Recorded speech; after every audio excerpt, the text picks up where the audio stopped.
Alright, so we installed disc brakes to Mud Beast. Didn't really have to do much to it. Basically, welding a couple brackets. These are all just tacked in, basically temporary supports right now, just to see how it's all working. But I had to make sure everything is going to clear the valve stem. Everything clears the valve stem perfect. Brakes roll. Okay. It is in gear, so that's why it's making that noise. I can put it in neutral, but no freaking point. And I'm just doing this for a test. Okay, this is the old brake handle. I have it to where I can adjust it, say, if I need to put my leg right here. There's not just a bar that's stopping me from grabbing it. So, basically, I have this adjuster nut here so I can adjust it if I need to tighten it or loosen the brake cable as needed to whatever I'm needing. I have it to where it does have the parking brake. But like I said, okay, so I'm going to adjust this down real quick just to show you. It's somewhat of a pain. I got to keep tension on it. It's fine. Gotta put a spring on the brake too. But okay. Brakes released. Wheels move nice and easy. Go ahead and engage the brakes. Here, set the phone down so I can show you.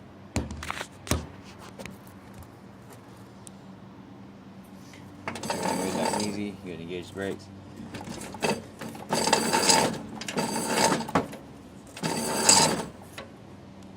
Now, you go to set the parking brake. Keep doing that with the phone. It'll barely move. So, what we need to do is we need to, this little adjuster, just tighten them up a bit. Just make sure the two slits aren't lined up before your cable falls out. And then, she's locked. And you even tighten her up just a bit more just to be on the safe side. That's always good. But now they're really, really tight. They don't budge. Okay, so let me pause it, pull the wheel off, show you what I did.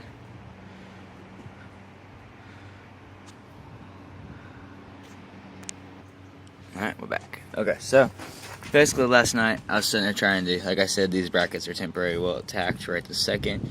I had to bend this lever over just so it clears the valve stem. Basically stuck the end of the cable noodle thing in there, and I just tacked it to hold it in place till I get a stop to keep it. Basically this was it was just aluminum tubing, and it had a steel inlet, so I bent it to where my cable would clear my valve stem. Basically, and then it runs down. I'm going to have this cable tucked up and out of the way, like so nothing catches. But walk over to the brakes. Parking brakes engaged. It's engaged. Release it. Like I said, I tightened it up, so parking brake really is tight. I got to loosen. 1 second, I gotta loosen that real quick. Okay, so loosen this little adjuster up, and so the brakes are gonna be. See, fully bind, you can hardly even squeeze them. And I still have that much play. If I really need to crank down and stop it, I would stop it. But that's basically how they're in. I'm going to be running a little spring on the other side of this just to keep tension on this pulley, even though that has a spring in it. But I'm going to zip tie the cable up. But there's Mud Beast. You guys been wondering. Always, you gotta have the steering stops when you put bigger wheels on. Don't know how many times I've tried stressing that to people, but it's just my little main toy. You guys all know the tow truck Sears.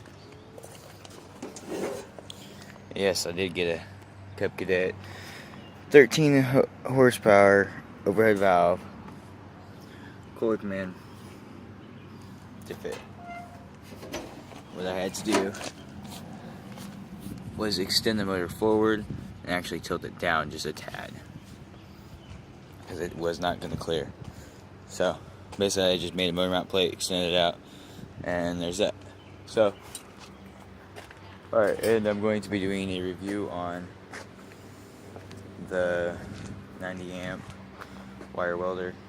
That's what I did with all this, and it actually did pretty well. Main reason why I'm using it this house is because bad electricity, not the right power, don't want to burn it up. Okay, so there you go.